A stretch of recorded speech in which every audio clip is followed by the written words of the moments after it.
여러분 안녕하십니까? 진성호입니다. 문재인 대통령을 탄핵합니다. 자, 이 문재인 대통령 탄핵 청원이 124만 명을 돌파했습니다. 자, 청와대가 그동안 이 청원이라는 이 시스템을 통해서 재미를 참 많이 봤습니다. 뭐 자유한국당 해산하라 뭐 어쩌라. 그런데 이번에는 그 부메랑을 단단히 맞았습니다. 지금 이렇게 많은 국민들이 삽시간에 문재인을 탄핵하라고 할 줄은 꿈꿨겠습니까? 그런데 문제는 100만 명이 넘어서면서부터, 그러니까 문재인 탄핵 100만 명이 넘어서는 순간부터 뭔가 이 청와대의 청원 게시판이 수상하다. 청와대가 장난을 치는 것 같다. 이 청원이 올라가는 것을 막기 위해서 누가 교란 작전을 쓰는 게 아닌가, 이런 의문들이 올라오기 시작했습니다. 그리고 실제로 변호사, 박주현 변호사인가요? 자, 미래를 여는 청년 변호사 모임의 이 박지현 변호사가 청와대를 고발했습니다. 청와대 국민청원 사이트 담당자 등을 컴퓨터 업무 방해 혐의 등으로 대검찰청에 고발했습니다. 자, 일각에서는 지금 이 100만 명을 돌파하는 순간 뭐가 있었다, 이렇게 주장합니다. 자, 검찰이 수사하면 나오겠죠. 물론 청와대는 부인합니다. 무슨 말이냐, 국민들이 보고 있는데 우리가 그런 조작 안 한다, 가짜뉴스다, 그러지만 모르겠습니다. 지금 상당히 구체적으로 서울대 커뮤니티 스누라이프에도 유사한 의혹이 올라왔습니다. 탄핵 국민청원이 100만에 도달하자 데이터가 요동치며 청원인 수가 마이너스 수치를 보이기도 했다, 이렇게 주장했습니다. 동영상을 찍어놨다는 사람도 생겼습니다. 탄핵 촉구 청원인이 100만 명에 도달한 이후 두 청원소의 정가 차이가 눈에 띄게 변함을 볼 수 있다.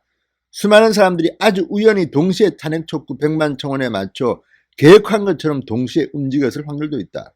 뭐 여러 가지 지금 말이 있습니다. 박주현 변호사, 미래를 여는 청년 변호사 모임의 대표 박주현 변호사는 청와대가 노골적으로 여론 조작을 시도한다면서 대검찰청에 어제 고발해버렸습니다. 자, 이제 그렇다면 대검이 수사하면 나오지 않겠습니까? 이게 가짜뉴스인지 진짜인지, 장난을 쳤는지. 자, 여러분은 어떻게 생각하십니까? 진성호의 융단 폭격 시작합니다. 청와대의 청원 게시판을 융단 폭격합니다. 방송에 앞서 아직 진성호 방송에 구독자가 아니신 분들은 붉은색 구독 버튼 꾹 눌러주십시오. 더 좋은 방송으로 보답하겠습니다. 그리고 제가 미는 사이트 아시죠? 채널 2020 황교안TV, 오세훈TV도 많이 구독해 주십시오. 그 주소는 댓글에 달아놓겠습니다. 보십시오. 자, 지금 문재인 청와대로서는 상당히 당혹했을 겁니다. 어떻게 이런 일이 우리 앞마당에서 이런 일이 벌어질 수가 있지? 100만 명이 넘어서 지금 현재 제가 찍고 있는 순간 찾아보니까 123만 명을 넘었습니다. 반대로 응원하는 이 청원도 들어왔습니다. 자, 우리는 의심할 수밖에 없는 이유가 있습니다. 문재인 정권을 지탱하는 힘 중에 하나가 바로 문재인 지지자들, 그리고 과거 드루킹이라고 불렸던 세력입니다. 제2의 드루킹이 등장한 게 아닌가. 지금 제 유튜브 채널을 공격하는 사람들이 있습니다. 무슨 앱을 만들어서 공격하는 뭐 시스템을 만들었다는 겁니다. 그래 봤자 제 뭐 돈은 좀 안 들어옵니다. 전부 다 노란 딱지가 붙으니까. 그렇지만 저희 유튜브 채널 한번 보십시오. 댓글, 좋아요, 싫어요. 그 차이라는 거는요, 압도적입니다. 압도적입니다. 장난을 못 칩니다. 이 사람들 댓글 달아봤자 영어로 뭐 가짜 뉴스다, 페이크 뉴스다, 쓸 수 있는 말이 그것밖에 없습니까? 글도 못 씁니까? 이 멍청한 인간들아. 그러니까 이런 인터넷 조작에 능한 자들이 저쪽에 많습니다. 그들이 또 나타난 게 아닌가. 문재인 대통령 청원 100만 명을 넘으니까 문 대통령을 구하자고 등장한 게 아닌가 걱정도 되고, 또 이건 만에 하나입니다. 청와대의 청원 담당자가 혹시 무슨 장난친 게 아닌가. 왜 100만 명 넘어가니까 숫자가 줄어들기도 하고 올라가기도 하고 하는 이런 것들은 수사해봐야 되는 거 아닙니까? 솔직히 청와대는 수사 못합니까? 자, 그런 생각이 좀 듭니다. 자, 문재인 대통령의 이 코로나 대응이 얼마나 무능했으면 국민들이 며칠 사이에 이렇게 100만 명을, 거의 이틀 만에 80만 명이 돌파했다는 건데, 처음에 20만 명에서 갑자기 한 이틀 정도에 80만 명이 늘었다고 합니다. 청와대 안방에서 이렇게 자신의 아이디로 문재인 탄핵하라는 이런데 동의하는 것 용기가 필요합니다. 또 뭐 뒤져가지고 이 사람 누구야 이거 안 되겠네 이럴지 모른다는 공포감들이 다 있습니다. 그럼에도 불구하고 청와대 앞마당으로 들어가서 문재인을 탄핵하라 이렇게 하는 거 정말 쉽지 않거든요. 그런데 100만 명, 124만 명이 지금 돌파했습니다. 그런데 문제는 이 청와대 홈페이지에 숫자가 줄어들었다가 하는 거는 이야기 안 됩니다. 일단 청원 홈페이지는 제가 알기는 동의를 누르면 그 다음에는 취소할 수가 없습니다. 동의를 합니다. 끝납니다. 그런데 그 숫자가 줄었다는 것은 뭔가 일본 말로 야로가 있다 뭐 이런 말을 씁니다만 그 가능성에 대해서 의심하는 겁니다. 자, 지금 복수의 청원 참여자들이 이렇게 말합니다. 계속 늘고 있던 문재인 대통령 탄핵 청원의 동의 숫자가 줄었다가 다시 늘었는데 청와대가 조작한 것 아니냐. 청와대 국민청원은 한 번 동의하면 철회는 불가능하다. 한 네티즌은 실시간으로 탄핵 청원 동의 숫자를 지켜보던 중 갑자기 몇백 명이 줄었다가 다시 늘어나는 현상을 수차례 목격했다. 시스템 오류가 아니면 조작 아니냐. 이 네티즌이 촬영한 동영상에는 국민청원 동의 숫자가 100만 1208명에서 100만 707명으로 줄어드는 장면이 나온다. 또 다른 네티즌들도 1, 2분 간격으로 촬영한 휴대폰 캡처 사진을 올리면서 100만 명을 넘어선 청원 동의 숫자가 99만 9천 명대로 갑자기 줄었다.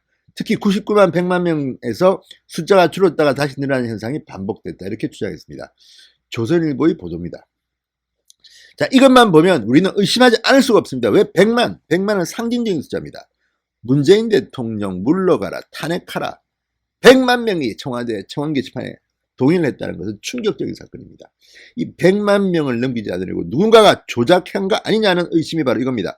그래서 이 변호사가 모임이 청와대를 고발해버린 겁니다. 대검찰청에. 이거 수사 제대로 해야 될 것 같습니다.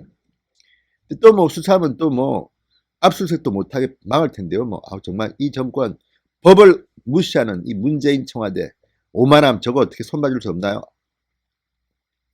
자, 지금 국민청원 담당자, 청와대 국민청원 담당자들 일단 고발을 당했습니다. 컴퓨터 업무 방해 혐의 등으로 고발당했습니다. 클릭수 조작이다. 청와대 반론도 소개하겠습니다. 조선일보에 이렇게 말했다고 합니다. 전 국민이 지켜보는 국민청원 동의 숫자에 손대는 것 자체가 있을 수 없는 일이다. 일부 브라우저의 경우 짧은 시간 간격으로 새로 고침할 때 일시적으로 과거 임시 저장된 웹페이지가 노출될 수 있다. 청와대 차원에서는 욕설, 댓글 등만 차단할 뿐이다. 근데 이거는 그런 게 아닙니다. 그냥 좀 이해가 안 됩니다. 지금 이 반박 가지고는 솔직히 충분히 이해가 안 됩니다. 여권 지지층 일각에서는 이렇게 말했답니다.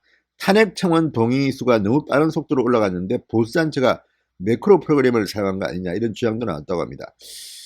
그러니까 수사를 해야 됩니다. 누가 사용했는지 모르지만 이것도 수사하고 저것도 수사하고 다 수사해서 청와대 청원 게시판의 미스테리를 풀어야 될 것 같습니다. 자, 그리고 이 일부 네티즌은 네이버에 문재인 탄핵 청원을 키워드로 검색하면 현재 진행 중인 탄핵 청원이 아니라 작년에 끝난 탄핵 청원만 뜬다는 의혹도 제기합니다. 네이버가 알아서 기는 게 아닌가. 네이버 검색창에 문재인 탄핵 청원을 검색하면 작년 4월 문재인 대통령의 대북 정책을 비판하는 탄핵 청원이 최상단에 뜬다. 이 청원은 작년 5월 만료된 겁니다. 이것도 네이버가 또 청와대 눈치 보고 또는 청와대가 이뭐 뒤에서 뭔가 쿵짝쿵짝 한 게 아니야 이런 의심입니다. 여기에 대해서 이 구글에서는 문재인 탄핵 청원을 검색하면 제대로 탄핵 청원이 첫 화면에 노출되는데 네이버는 과거 걸 올려서 이렇게 물타기를 하느냐 오인하게 만드느냐 끝난 것처럼 오인하게 이렇게 비판합니다. 네이버 측의 반론입니다. 내부 시스템상 정해져 있는 관련도 기준에 따라 기계적으로 결과가 노출될 뿐 특별한 가치 판단이 개입된 게 아니다. 그런데 이게 말이 안 되는 게요.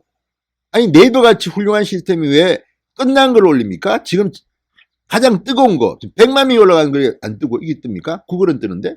구글보다 네이버가 못하다는 겁니까? 네이버는 도대체 뭐하는 아니 네이버가 강력한 회사가 이것도 제대로 못한다는 게 여러분 상식적으로 이해가 됩니까? 저는 네이버의 이 해명은 말이 안 된다고 생각합니다. 누가 장난친 게 아닌가 의심을 살 수밖에 없는 네이버의 의혹. 정말 지금 문재인 대통령 이 신형 코로나나 제대로 막지 계속 정치적인 데만 신경 쓰는 거 아닙니까 지금? 자, 일단 고발했습니다. 진실은 밝혀질 겁니다. 이 고발했는데 또 검찰 수사 못하게 망할 겁니까? 어떻습니까? 추미애 장관. 또 뭐 아유 정말 이 정권 짜증나는 게 바로 이런 이유입니다. 아니 반박했으면 수사받겠다 하면 되는 거 아닙니까? 청와대 관계자. 억울하다. 가짜뉴스 할 게 아니라 이 사람들이 아는 말은 가짜뉴스밖에 없습니다. 어제도 이 사람들은 가짜뉴스 발표했습니다. 문재인 대통령이 뭐 마스크 대란 어떻게 하라 그러니까 다 살 수 있다. 우체국 가면 살 수 있고 약국 가면 살 수 있고 다 뻥이었습니다. 정부의 가짜뉴스는 우리가 어떻게 처벌해야 됩니까? 이것들 정말 국민 알기를 우습게 알고 자기들 비판하면 가짜뉴스라고 그러고 자기들이 일으킨 가짜뉴스는 말도 못하게 하고 정말 이거 한번 심판해야 됩니다. 총선에서 정말 이거 안 되겠습니다. 이 사람들. 자 어쨌든 청와대 청원이 124만 명을 돌파했습니다. 이걸 막기 위해서 누가 어떤 짓을 했는지는 검찰 수사로 밝혀야 될 겁니다. 청와대는 부인하고 있지만 청와대를 못 믿는 사람이 더 많은 것 같습니다. 진성호의 융단 폭격이었습니다. 여러분 감사합니다.